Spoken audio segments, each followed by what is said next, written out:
तो इस वीडियो में मैं आपको सिखाने वाला हूँ कि जो GSTR 3B फाइल करते वक्त आप अपनी इनपुट टैक्स क्रेडिट को ITC लेजर में, क्रेडिट लेजर में जो बैलेंस होता है उसको जब आप अपनी टैक्स लायबिलिटी के साथ सेट ऑफ करते हैं तो सॉफ्टवेयर ऑटोमेटिक ही आपकी इनपुट को किस टैक्स लायबिलिटी के साथ सेट ऑफ करना है उसको उठा देता है। ठीक है, अब क्वेश्चन क्या अराइज होता है आप समझिए। पहले मैं आपको सेट ऑफ के नियम बता देता हूं ताकि आपको ये जो टॉपिक है वो समझ में आए। बेसिकली क्या होता है कि हम सबको पता है कि जो टैक्स लायबिलिटी होती है, लायबिलिटी में स्पेशली मैं किसकी बात कर रहा हूं, टैक्स लायबिलिटी की, वो तीन प्रकार की हो सकती है। IGST की लायबिलिटी, दूसरा नंबर आता है CGST की लायबिलिटी का, और तीसरा नंबर आता है SGST की लायबिलिटी या UTGST की लायबिलिटी। अब क्या होता है, ये जो टैक्स लायबिलिटी होती है नियम अनुसार आप इनका सबसे पहले पेमेंट अपने क्रेडिट लेजर से करते हो जिसको कहते हैं ITC से। ITC मतलब आपकी जो क्रेडिट लेजर में बैलेंस होगा इनपुट टैक्स क्रेडिट का, उससे आप इसको सेट ऑफ करोगे। पहला जो टैक्स लायबिलिटी का भुगतान करोगे वो अपनी क्रेडिट से करने वाले हो, और जब क्रेडिट लेजर से भुगतान कर लेते हो और फिर भी अगर आपकी लायबिलिटी का बैलेंस ज्यादा है तो आप इलेक्ट्रॉनिक कैश लेजर का इस्तेमाल करते हो, चालान बना के कैश में आप अपनी लायबिलिटी को पे करते हो, राइट। अब सवाल यह आता है कि सर जो नियम है सेट ऑफ के, वो नियम क्या है? नियम ये कहता है कि सबसे पहले IGST की लायबिलिटी सेट ऑफ होगी और उसके लिए कौन सी इनपुट यूज में आएगी? IGST की इनपुट यूज में आएगी। फिर भी अगर आपकी लायबिलिटी पेंडिंग रहती है तो आप किसकी इनपुट को यूज में ले सकते हैं? CGST को यूज में ले सकते हैं। फिर भी अगर आपकी इनपुट, आपकी लायबिलिटी ज्यादा हो तो आप SGST की इनपुट को यूज में ले सकते हैं, और फिर चौथा नंबर आपका कैश लेजर से आपको पे करना होता है। ऑलराइट, CGST के केस में आप पहले IGST को इस्तेमाल करते हैं, फिर स्वयं CGST की ITC को इस्तेमाल करते हैं, और SGST यूज में कभी नहीं आ सकता, और फिर आपको तीसरा नंबर चालान बनाना पड़ता है। SGST के केस में भी आप हमेशा पहले किसकी इनपुट यूज करते हैं?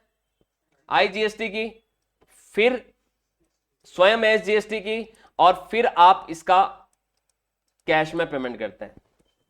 ऑलराइट, अब आप समझिएगा पिक्चर क्या यहां पर बनने वाली है।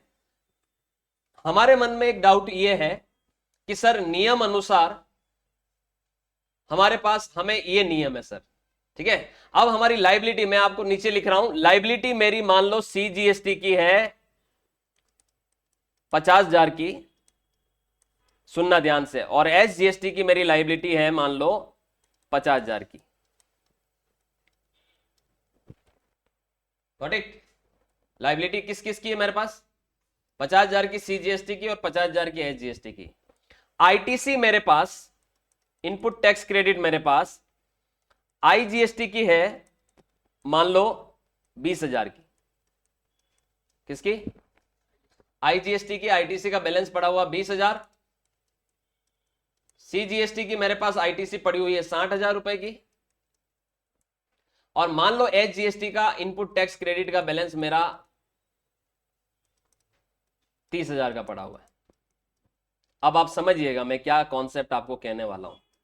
जब आप GST पोर्टल पर GSTR 3B फाइल करने जाओगे तो पोर्टल आपके इनपुट टैक्स क्रेडिट को ऑटोमेटिक एडजस्ट करता है।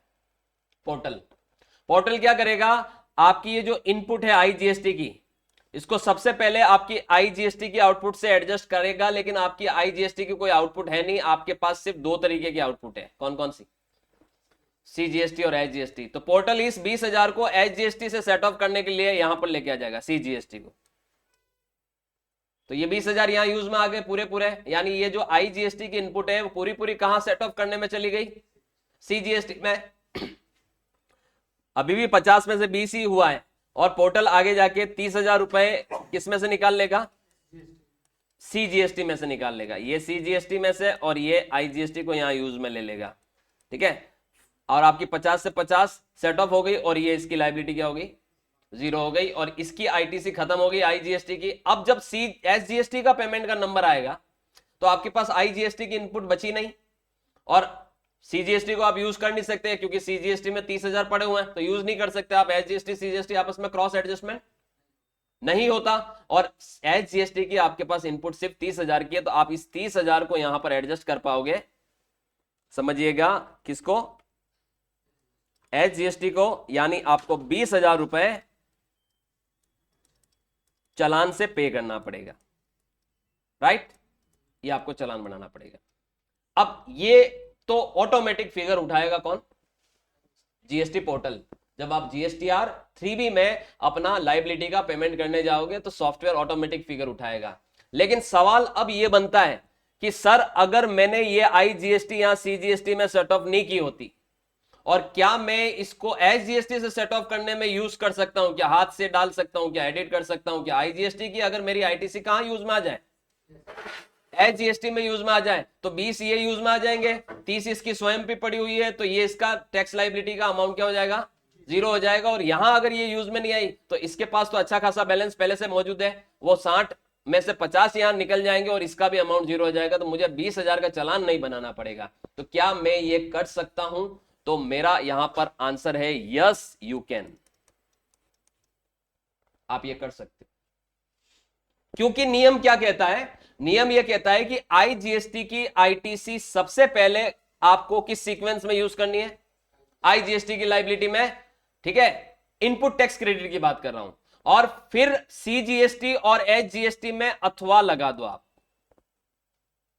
आप इसको इसके साथ भी एडजस्ट कर सकते हो और इसके साथ भी एडजस्ट कर सकते हो, और कोई सीक्वेंस नहीं है ये।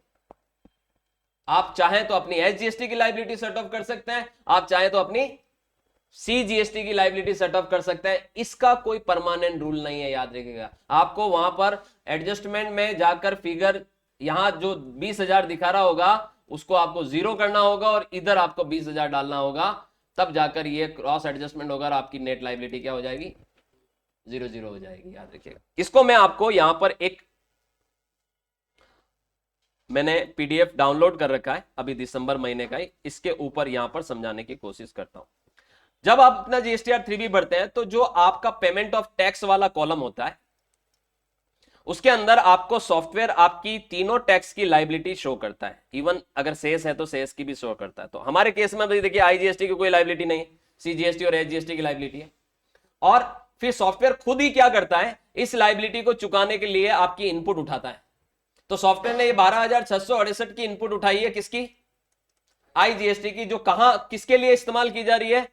सीजीएसटी की लायबिलिटी को चुकाने के लिए इस्तेमाल की जा रही है। और सॉफ्टवेयर फिर rest of the amount CGST की अगर आईटीसी पड़ी हुई है तो उसमें से ले लेता है। तो पहले आईजीएसटी को यूज में लिया जा रहा है, फिर सीजीएसटी को यूज में लिया जा रहा है, और इसकी फिर आगे जाके जो लायबिलिटी हो जाएगी वो सेटअप हो जाएगी इनपुट टैक्स क्रेडिट लेजर से। तो कैश में आपको कुछ चुकाना नहीं पड़ रहा। देखिए, कैश में आपको कुछ भी चुकाना नहीं पड़ रहा है। अब आप अगला कॉन्सेप्ट देखिए। एचजीएसटी की आपकी सेम लायबिलिटी है, इसको आपकी आईजीएसटी की आईटीसी बची नहीं तब तक, तो यहां ये 0 आ रहा है। और फिर एचजीएसटी की स्वयं की इनपुट पड़ी हुई थी इसलिए एडजस्ट हो गई। लेकिन सोचिए अगर एचजीएसटी की इनपुट नहीं होती और अगर मैं चाहता कि भाई ये इसमें डाल देता, तो मैं यहां से इस फिगर को यहां 0 करता और इसमें डाल सकता था। ये मुमकिन है। नियम को इग्नोर नहीं कर रहे हम। नियम तो यही कहता है कि तीनों लायबिलिटी आपको चुकानी है, नियम तो यही कहता है। लेकिन इनपुट टैक्स क्रेडिट का जो एडजस्टमेंट है उसमें भी सीक्वेंस में आईजीएसटी हमेशा पहले आती है। लेकिन आप अगर आईजीएसटी को सेट ऑफ करने जा रहे हो लायबिलिटी से, तो सीजीएसटी और एचजीएसटी में से किसी को भी आगे पीछे कर सकते हो आप। सॉफ्टवेयर बाय डिफॉल्ट सीजीएसटी को पहले लेगा, एचजीएसटी को बाद में लेगा। लेकिन आप चाहो तो एचजीएसटी की लायबिलिटी को आईजीएसटी की इनपुट से पहले सेट ऑफ कर सकते हो और बाद में आप सीजीएसटी का नंबर ले सकते हो। इन दोनों में आगे पीछे कुछ भी कर सकते हो, इसको सबसे आगे रखने का होता है। This is the rule of input tax credit adjustment. We can change the sequence of CGST and HGST liability with the adjustment of input tax credit of IGST. Alright, अगर ये स्मार्टनेस आप दिखाओगे तो आपका चालान से कोई पेमेंट नहीं करना पड़ेगा, और अगर आप ये स्मार्टनेस नहीं दिखाओगे तो आपको 20,000 का HGST का क्या बनाना पड़ेगा? चालान बनाना पड़ेगा। Alright, ये था एक छोटा सा concept input tax credit adjustment के रूल से related. Thank you so much.